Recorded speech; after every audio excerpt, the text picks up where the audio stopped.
అందరికీ నమస్కారం. ఈరోజు వృషభ రాశి వారికి జరగబోయే శుభాలు మరియు అశుభాలు ఏ విధంగా ఉన్నాయో తెలుసుకోబోయే ముందు ఒక చిన్న రిక్వెస్ట్. ఈ వీడియోని ఇంకా లైక్ చేయకపోతే వెంటనే లైక్ చేయండి. ఛానల్ని సబ్స్క్రైబ్ చేయకపోతే వెంటనే సబ్స్క్రైబ్ బటన్ క్లిక్ చేసి పక్కనే ఉన్న బెల్ ఐకాన్ని యాక్టివ్ చేసుకోండి. వీడియోని చివరి వరకు చూడండి. వివాహితులు ఈరోజు ఆనందంగా ఉంటారు. మీరు శాంతి కోసం యోగా ధ్యానం చేస్తే మానసిక ప్రశాంతత లభిస్తుంది. ఇంటిలో కొన్ని మతపరమైన కార్యక్రమాలు జరగవచ్చు. సంబంధాల్లో ఆకస్మికత మరియు చురుకుదనాన్ని కొనసాగించండి. మొండితనం మానుకోండి. మీరు కష్టంగా భావించిన పనులు సులభంగా పూర్తవుతాయి. ఈరోజు కుటుంబంలో కొన్ని శుభకార్యాలు జరిగే అవకాశాలు ఉన్నాయి. విద్యార్థులు, క్రీడాకారులు మరియు కళాకారులు తమ పనుల్లో చురుగ్గా మరియు ఉత్సాహంగా ఉంటారు.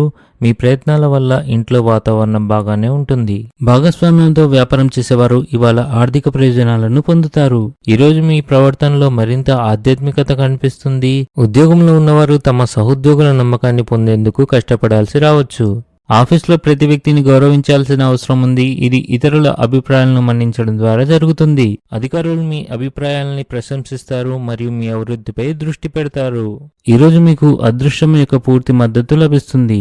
సాయంత్రం మీరు సామాజిక కార్యక్రమాలు నిర్వహిస్తారు. వీటి వల్ల సమాజంలో మీ ప్రాధాన్యత పెరుగుతుంది. మీ ఆహారపు అలవాట్లను నియంత్రించండి. ఈరోజు మీ అత్తమామల కుటుంబ సభ్యుల నుండి మీకు కొంత డబ్బు అందే అవకాశాలు ఉన్నాయి. మీరు ఇంటి పెద్దవారైతే అనవసరంగా ఇతరులపై కోపం తెచ్చుకోకుండా ఉండండి. లేకపోతే వ్యక్తులు మీ పట్ల కోపం మరియు పగను పెంచుకోవచ్చు. మీ వ్యక్తిగత మరియు వృత్తి జీవితంలో కీలకమైన మార్పులను మీరు స్వీకరించవచ్చు. ఇవి మీ అభివృద్ధికి దోహదపడతాయి. స్త్రీలకు సమయం అనుకూలంగా ఉంది. ఆర్థిక విషయాల్లో ఒత్తిడి ఉంటుంది. ఆహారం విషయంలో అదనపు జాగ్రత్తలు తీసుకోవాలి. కొత్త వ్యాపారంలో వచ్చిన సమస్యలు తొలగిపోయి తల్లి ఆరోగ్యం పట్ల ఆందోళన ఉంటుంది. ఇంట్లో ఏదైనా ఎలక్ట్రానిక్ వస్తువు పాడితే భారీ ఖర్చులకు దారితీస్తుంది. ఈరోజు అదృష్ట సంఖ్య వచ్చేసి 8. ఈరోజు అదృష్ట రంగు వచ్చేసి పసుపచ్చ రంగు. ఈ విధంగా ప్రతిరోజు మీ రాశి ఫలాలను తెలుసుకోవాలంటే ఈ వీడియోని లైక్ చేసి మీ మిత్రులందరికీ షేర్ చేయండి. ఛానల్ని తప్పకుండా సబ్స్క్రైబ్ చేయండి.